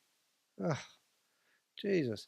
I'll just do this paragraph. I'm going to show you something about Jan Gregory. I don't know if you know him, but I'll show you something in a minute. In the 4 months he was with this organization, Lin claimed it was stealing between 20-30 million Chinese yuan, $2.89 to 4.3 million per month through scams. Wow. Other companies in the building at that time focused on different scams, he said, with some recruiting English speakers to hit marks in the US and Europe. Flavored, I didn't see your message and you've deleted it already. But I'll look back in the video and I'll be able to see it. What I'm getting at here is I want to show you how it really works. Now, I follow quite a few scammers. I'm actually currently investigating. I'm going to show you. So if we go to ShaveZ here, I still would like to know his birthday because I know he's 27. So why don't I go down here and I'll just put 27. So any other information that you know about ShaveZ, by all means, 27, I'm trying to make that bold. Let me know. So I've got his phone number. If you can see his phone number there, you can see I've got his phone number, I've got his email theoretically, and I've got his name, and I've got 2 photos. That's all I've got on ShaveZ. But if I went to people of interest, you can see that I actually have, if I go down to here, these are currently all the people that I am investigating and gathering data on. And I think there's around about 90 odd people in there. And, you know, I just do deep dives. I'll see if I can got one in here. There's a lady called Kate. And she was in Dubai with Sam just 3 weeks ago. Now, Kate did a presentation to me. So I did a bit of research on Kate. We managed to find that she's a school teacher. I've actually emailed the school and told her that there's a lady working with school children who's actually a scammer and running Ponzi schemes, illegal Ponzi schemes. But I found out where she lives. I found her home address. I found out her sister, her mother, because she said that she got her family into hypervision. She felt guilty and she's trying to trade their way out of it. I found that this lady was involved because she showed us her bookmarks while she was doing the recording. And this is the other scams that she's involved in. Stable Group, Crypto Wallets, ViDiLOOK, G999, Hyperfund, World Trader 365, Sea Wealth, Gold Rocks, Easy Shopping Cards, at V999, Carrot Bars, Freebay, Minabase, and Lickinet. Alrighty, so that's the people I'm after. I've also got a list of people that haven't started doing deep dives into. And then these are all the Ponzi schemes that I've been ticked off with. And it's just rampant at the moment. So I'm a busy chap, as you can see. And I don't get paid by anyone to doing this. So if you want to help me out, buy me a coffee. Or under the videos, you'll see a thanks button. And I appreciate the support you get. I'm actually trying to make a full-time living out of providing, collecting data that I can use to get these people off the street. I literally ring Kate just about every day and ask her how she sleeps at night. I also ring up Carl Millar. I'd love Yvonne Henry's phone number, so if you know it, please forward it to me. I want to ring her up. I have found her work number. She works in a ticketing office for a theatre, and I've rung them, but she won't return my call. So what I wanted to show you, because it is more interesting, so if you go to my YouTube channel, I've recently done a whole lot of YouTube shorts. And in the shorts, I have a bit of fun, because I get information from, so in here, I'll just make it a little bit bigger. You'll see that I'm just going to go through them because this one here is Jan Gregory. And when we were talking before, they talked about how they run multiple scams. He's currently in Asia and he reckons he's rolling with some of the big idiots who create these scams. He's looking for all the scam platforms that he's going to release to his community. And I'll show you that video in a second. So we've got Stephen McCullough, who's tried to sue me for $3.8 million and failed, and now has to pay $27,500 for my legal fees. We've got a great video there of Sam, who is drunk, just, and then we've got these people here, which were all endorsing We Are All Satoshi just in the last 7 days. So I spend a lot of time, and we've got the beautiful specimen here. This is Yvonne. Hi everyone, Hi, this is Yvonne Henry How from are you, love? Australia. I just want to let you all know that I am definitely 100%. Yeah, so she is a notorious scammer. But this Jan Gregory one is why I've got you here. So have a listen to this guy.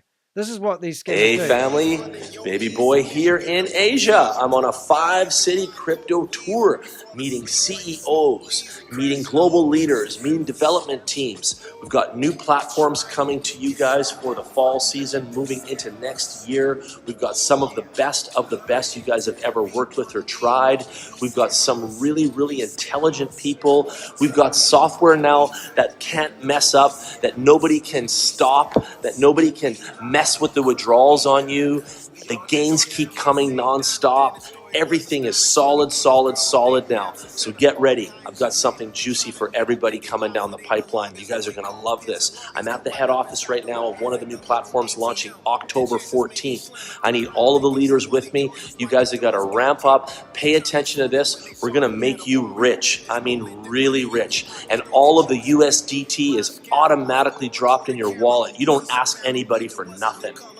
Hey, family. All right, so how do you think I feel when I see guys like that? So doing all these, that was in his private community, that video.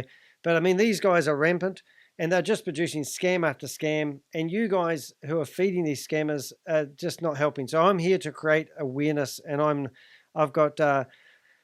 just going to stop them. I'm going to do the best I can. So I just think that guy's disgusting. He's, I won't go into what he does, but I'm busting over 90 scammers at the moment as much as I can. And I really do value your comments and your support.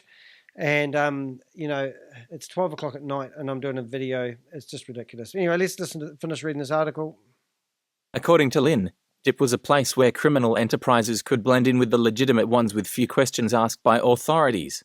The park is home to about 4,000 registered businesses and 100,000 people living within the economic park, a local development executive, who asked to go unnamed for fear of losing his livelihood, told Vice News. A long-term operator whose firm was based there, the executive said maybe 75,000 of those living in DIP were labourers from South Asia living in cheap housing. Wow. It's just breathtaking. I listen to this and I think, criminal networks run the world. Dubai, they seem to get away with it. And it's meant to be a haven for the rich. Well, haven for the scammers. Across the UAE, almost 90% of residents are foreign nationals. Of these, the majority come from India, Pakistan and Bangladesh, often working grilling construction jobs in dangerous conditions and with rampant labour abuses to send remittances home. Against this backdrop of foreign labour, Chinese expats were able to find their niche, scammers included. In terms of mid-range areas, the Chinese population was substantial. The executive said of DIP, the park's management office did not respond to repeated requests for comment. Boom. In terms of mid-range areas, the Chinese population was substantial. The executive said of DIP, the park's management office did not respond to repeated requests for comment. When you arrive in Dubai, I will receive you personally. Oh, okay. I don't seem like it repeated itself then. Sorry if it did, but we're getting there. On the messaging app Telegram, Vice World News found in Dubai, and especially DIP, a burgeoning ecosystem of Chinese language expat groups in which ads for scam jobs freely circulated. Yeah. Garrett said that people go missing in the desert, and then he told me make sure I take that out of the video that we recorded because he said he doesn't want to piss off the United Arabs. He could get killed himself. So isn't that you never know. I mean, I'm in New Zealand. I would like to go to Dubai, but I'm not sure now. Almost all of these expat groups, the largest of which had more than 100,000 members, appeared to be either frequented or directly administered by human resources representatives of scam organizations. Most were distinguished with HR in their usernames. One recruiter, who went by HR Han, was advertising jobs in offices across Dubai, the Philippines and Cambodia's coastal scam hub of Sihanoukville. A Vice News reporter told the recruiter they were a scammer seeking work, adding that they were in China and wanted to go to Dubai. Wow. I tell you what, going to Cambodia, I got on a sleeper bus overnight and I never slept because it was so bumpy. But the like literally your life is in danger. I've been to Bangladesh, I've been to Cambodia, and I've been to Thailand quite a few times, but Bangladesh and Cambodia are very much the same. But yeah, it's just amazing, really. But yeah, you can sort of see, well, I can't sort of see, I can see it happening, and they just get away with it. China is the one that's doing all this. HR Han said they represented a group that maintained 9 scam companies in Dubai and 7 in Sihanoukville. While the Cambodian offices handled lottery scams, the recruiter said their offices in the UAE's DIP focused specifically on scams that target porn fans and baby mum fans, or new mothers seeking parenting products and advice. Wow. Okay. Scam capital of the world is Dubai.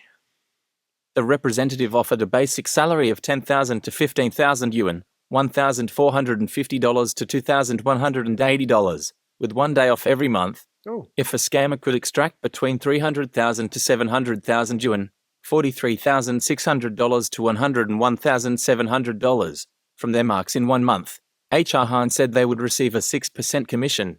Bigger hauls exceeding 3 million yuan, $435,190, they added, would bump the commission up to 13%.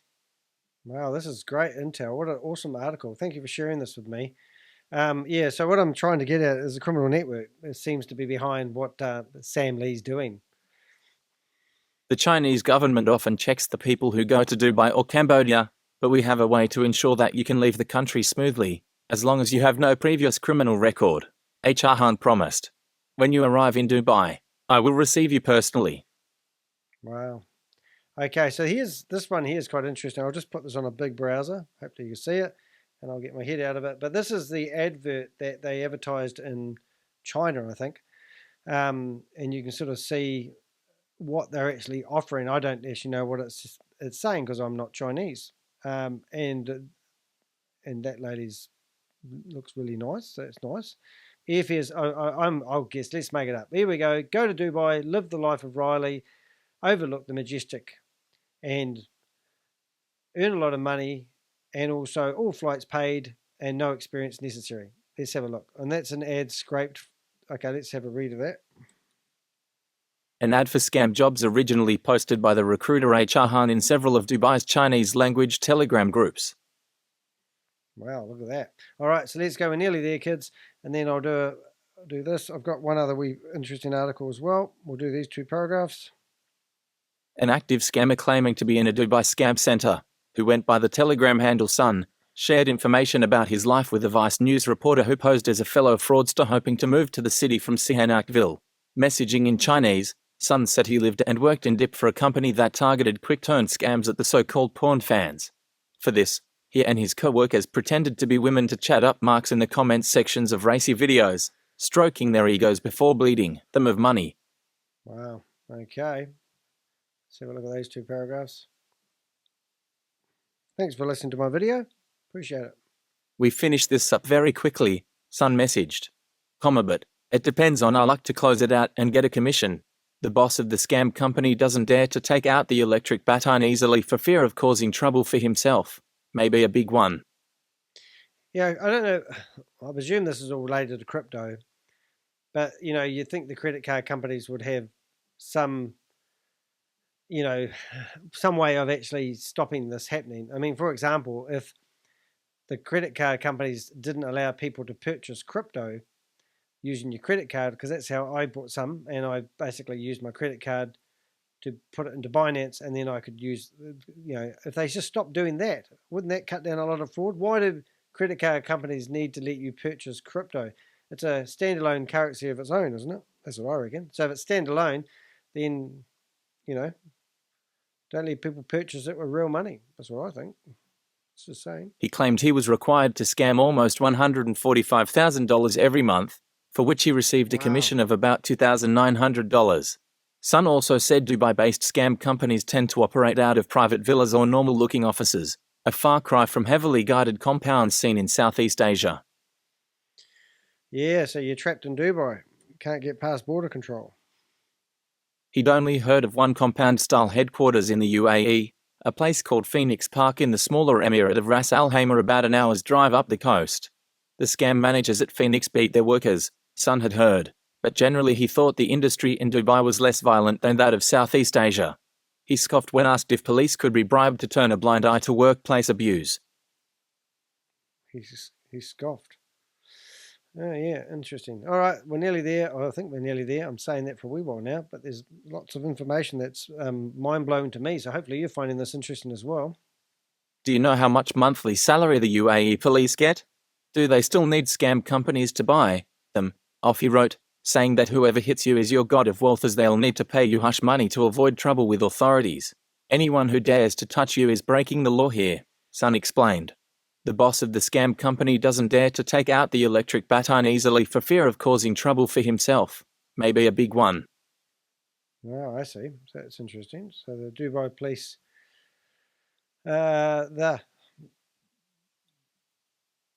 Chinese Telegram groups were interconnected with dozens more catering to those seeking drugs, sex workers or money laundering services in the city.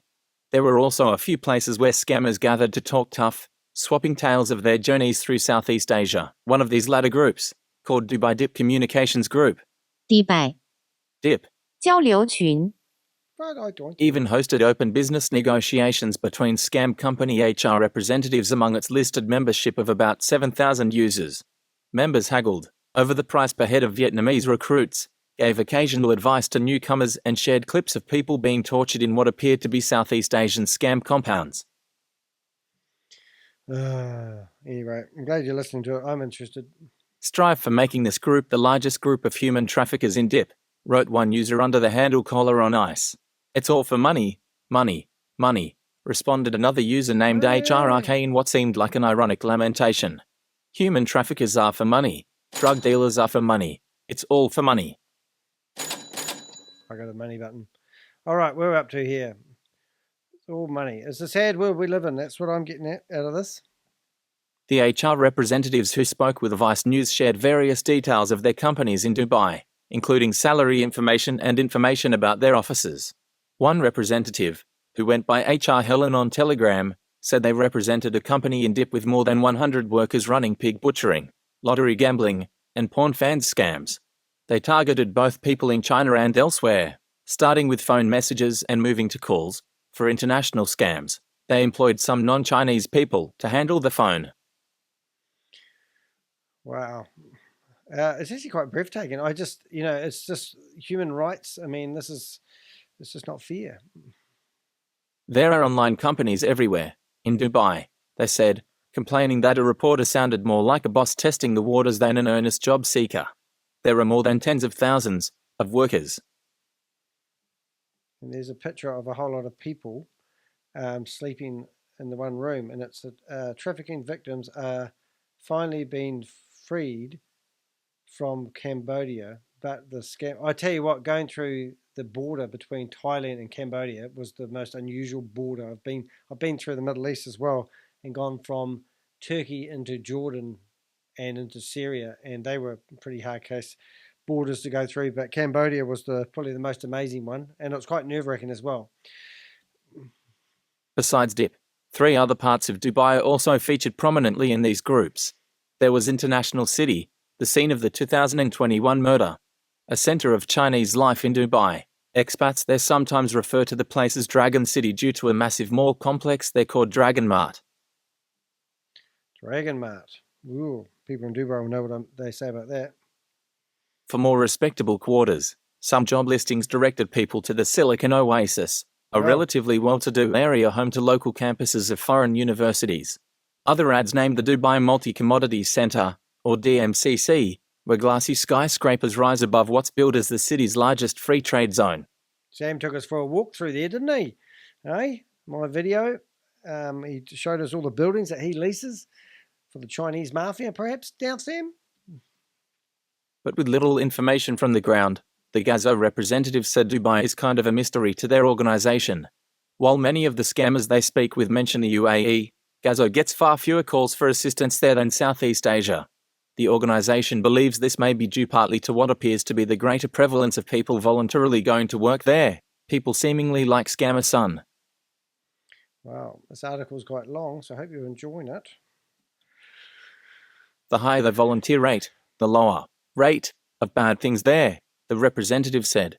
They currently have 3 cases of people in Dubai, all of whom went voluntarily to work in scams, who have reached out for help in freeing themselves from their companies when conditions became worse than they'd expected. While the scale of the scam industry there remains an emerging picture, Sun indicated that business is good and appears to be growing, at least in his office. Wow, that's amazing. And it's like me, it's an emerging picture. The more I chase the Sam Lees and the Chavezes and all that sort of stuff, I literally get more and more information, and it's staggering. And the picture is actually getting more and more clearer every time I get another piece. He spends about 12 hours a day on the job, and while staff formerly worked overtime, he said the company has since recruited more employees to pick up the slack. Now, there are more than 100 employees, with many having come recently, he said. Visas to come to Dubai are very easy to get. Well, there you go. So that's an article. I will put the link of that article, if I have enough room, into the YouTube description. There's a photo of probably Sam's office. Somebody's trapped in there, no passport, can't leave. And back to the original thing, I'm just going to shut that window down now. Remember to check out my YouTube shorts. Have a hoot on there. I spend a lot of time putting those together. And there's where also I have a community area. So if you go to the community area, when I release a new video like this one I'm doing at the moment, you'll be able to go in there and read about it. Now, the last one I did just last night was about Vera, and her story is a typical story I get in my inbox every day. So go to the community area and please do subscribe. I've done 562 videos. Not all of them are on scams. I originally started doing workshops to help people survive and thrive. I support myself by doing drop shipping, if you're wondering, and I've just got carried away with my YouTube channel, currently spending about 70 or 80 hours a week doing my YouTube channel. I love it. I love exposing these scammers, and I really value having you here listen to me, even in the live chat. I currently have about 17 odd people in here, which is really nice. So I really do appreciate the support, and I'm just trying to shuffle things around at the moment. Go have a look at Sam's wedding photos and read about his 2 mistresses. They didn't know about each other. I have now found he's got a 3rd mistress, and she's been communicating with me and giving me quite a lot of information. So with that article, there was a little bit more. There was a Reddit article where someone who is actually one of those people that was in those article has posted a thread. I'm just going to read their paragraph. I got interviewed on a company here in Dubai, Silicon Oasis, and shit's fucked up. There are many Chinese and Africans in that place smoking outside and some smoking inside the office. LMAO 12 hours duty and 1 day off per month, not per week, and the salary is low 3K monthly, if I'm not mistaken. The visa is Visit Visa, and every time it's about to expire you need to renew. Exit it using your salary, LMAO. And they will even hold your passport so you will not go AWOL, as they said, face with tears of joy.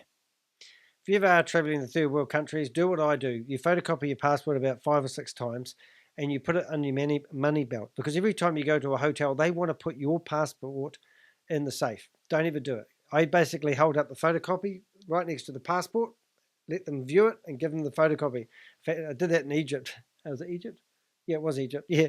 And I just remember, the extents I had to go to. Hey, look, what I'm saying is, as much as ShaveZ is in here and ShaveZ is pushing this down the throat, we looked at a couple of videos, didn't we? And we showed you these people in these videos all working together, literally trying to scam people. These guys have been serial promoters of Ponzi schemes. These people that are in here learning how to be affiliate marketers, they really don't know what they're doing. They don't know the arse end of a computer. Not saying I do, but you can tell that these guys are just brainwashed, gaslighted into thinking. So have a look at that. Do check out the articles about Sam and ShaveZ and Tami. Tami's in deep in this, and I'm sure that she will be brought in for questioning. We've already lost Brenda Chunga. She's gone AWOL. She was working with Sam at one stage, and now she's disappeared. No one knows where she is. Keith Williams, unfortunately, I did a video about him. He's actually got stage 4 cancer. He's just gone through a second bout of chemo. One of his best friends rang me up one night and told me that the video I was about to publish was incorrect, and he does have stage 4 cancer. I actually thought it was part of his exit strategy. So unfortunately, karma does catch up with these guys eventually. But he does live in a £3 million mansion, and he was throwing a 60th birthday bash, and all the money he made all come from Hyperverse. So these guys, the multi-level marketers, are the ones that get a lot of money. I don't believe ShaveZ is going to be getting anything more than what Garrett was getting, probably $5,000 a month. We don't know whether ShaveZ is living in India. We don't know whether he's living in Dubai. We don't know anything about him. We didn't even know his last name until Danny got a takedown request for a video of me exposing him at his most vulnerable moment. ShaveZ Ahmed Siddiqui. ShaveZ Ahmed Siddiqui. I'm never going to get that one right. I've just learned how to say philanthropist. All right. So you can see that all these photos, if we look really closely in this one, there's actually a name on the door, and I can't get any closer than that. And I'm wondering where he is when he got that photo. Remember, ShaveZ told us that he had his own corporation at the age of 17. He also used to provide services to Marvel Studios. He also produced AI that everybody in the world uses. He developed it. That's what he said. And we've got quite a few other things that he did. So he was claiming that he's got his own tech team. He's only 27 years of age. And how did he get all his money? Because he created amazing AI packages. So if you want to follow We Are Satoshi, you go for it. You're living the dream. And you'll see lots of advertisements coming out enticing you to get involved quickly. No time like the present, straight away. Hurry. They're sending out these silly little wee commercials telling you to hurry, part with your USDT. They're telling you that there's a leadership team, but they won't tell you who they are. Why won't they tell you who the leadership team is? Can you imagine Microsoft? I mean, I'm sure you could find out who the board members were of Microsoft, or Coca-Cola if you wanted to. And these guys are just rampant at taking your money. And as we said, I showed you in that article, they're probably all run by something like the Chinese mafia. And they're obviously had their passports removed, and they're forced to run these scam companies. Scammers are rampant in Dubai. And I hope this information has been of use to you. I'm Danny DeHek, and I'm a.k.a. the Crypto Ponzi Scheme Avenger. Got a whole page in the New York Times, which I'm obviously really proud about. They did an article telling the world about my quest to name and shame anyone running a Ponzi scheme or a scam. I need your help. I need your information. Hopefully a box about now. Hold it. I'm going to write that down so I don't forget. 1 hour 49. DeHek.com is my website. Now, I currently having a denial server attack. It's been happening for 4 months because one of the scammers decided to try to do me for defamation for $3.8 million, and he lost. I had overwhelming evidence that this guy was a scammer, and we produced a 217-page to a High Court judge here in New Zealand. He's American, I'm a New Zealander. He wouldn't put up security for costs because he was a coward. He claims he's also on the Forbes billionaire list, but he wouldn't put in $150,000 to pay my legal fees before when he lost, and it was a gag order. He got a scolding from the New Zealand High Court judge, and I'm really proud of that. You go through my videos, you'll find some interesting ones. This is a long form video. That's what I do. And if you want to know how to wrangle one of my videos, click the more button underneath this video and you'll see that I've put timestamps in. And I spend quite a bit of time doing that to make it more pleasurable for you when you're watching my videos. Now the next video I do, at the moment I'm getting a bit stale looking at these Zoom meetings with ShaveZ. Promoting him, and I really did want to have a good look at the background picture. There's ShaveZ. He's had some professional photos taken, and he's looking like a legend. Dubai's dark secret, thriving Chinese rand scam empire. Who is ShaveZ? I can't say his name. Forced labor and human trafficking. Now, are you supporting the Chinese crime network by playing around on these Ponzi schemes? I'm a big advocate of actually having a product or a service, the opposite to what a Ponzi scheme is. I claim to people that you should have a product or a service, because these Ponzi schemes don't have a product or a service. And now they're telling you that they're going to do crypto mining, that you can mine on your phone and your laptop. We Global are coming back to Christchurch again, so I've heard. They've got a secret tour planned. Last time We Global came to Christchurch, we managed to get them flagged by the FMA, the financial regulators in New Zealand, and they decided Diego, the head moncho, held up the plane in Sydney where they were running their last events and got his bags off and flew back to Dubai with his tail between his legs. And now they have the audacity to come to Christchurch and try to scam people. I know. Now what they'll do this time, because they think we're not smart enough to know what they're doing, they will do a video hookup. So they'll have people set up a video and they'll have people run the event, but none of the organizers will actually be here. I can guarantee that's what their plan is. Anyway, my point is we are a small network of people fighting these Ponzi schemes. Obviously, we're taking on big organizations and they have more money than I do to defend myself. I was stuck with $8,500, I think, dollars worth of legal fees because I can't afford, I get legal aid, which is a loan from the government to pay my legal fees. Now I got awarded $27,500, but my legal fees were actually $36,600. So I'm actually now have to pay $15 a week for the rest of my life, another 10 years to pay off the legal debts. But do I care? Not at all. What is my journey? Why do I do this? Well, you don't know me, but I was brought up in a religious cult. And those elders and those ministerial servants and those people used to gaslight me from the stage, telling me that I was going to live in a paradise earth with animals. And all the wicked people were going to be destroyed, and only the righteous were going to live in a paradise earth. Because I was brought up at a young age in that religion, that I believed what they said. Now I'm watching you people who haven't got any education, you don't know the arse end of a computer, are claiming that you're going to learn how to crypto mine and make money and become a billionaire. I have heard and watched Sam Lee and ShaveZ tell people they're all going to be billionaires if you just give your money to these scammers. Don't be pussyfooting around. Come with me. Be a Vangelletti. I can't even say it. Vangelletti. Don't know the name of it. Anyway, come after me. Name and shame these bastards. If you see people in these Zoom meetings, you give me their names and I will make sure that I name and shame these bastards. I don't like people who are taking your money. Do not listen to them. They are scammers. You will lose your money. There's no such thing as getting your money back from anyone who stole your money. Can you imagine a bank robber coming into a bank, stealing all the money, and then deciding that he's going to come back and give you your money back? That's what these guys are doing. They're saying that, so it helps with their exit strategy. Don't fall for it. I'm getting on my high horse.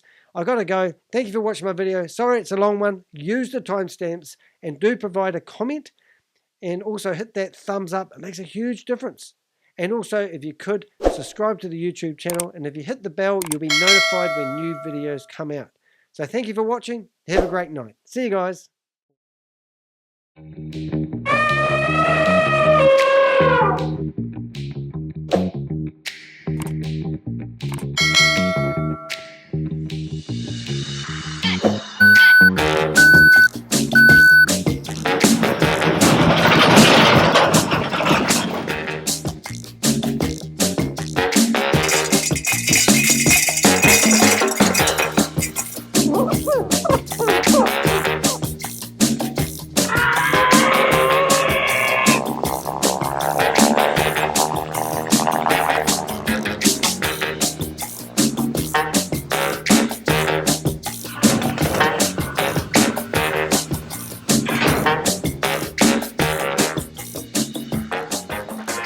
Thank you.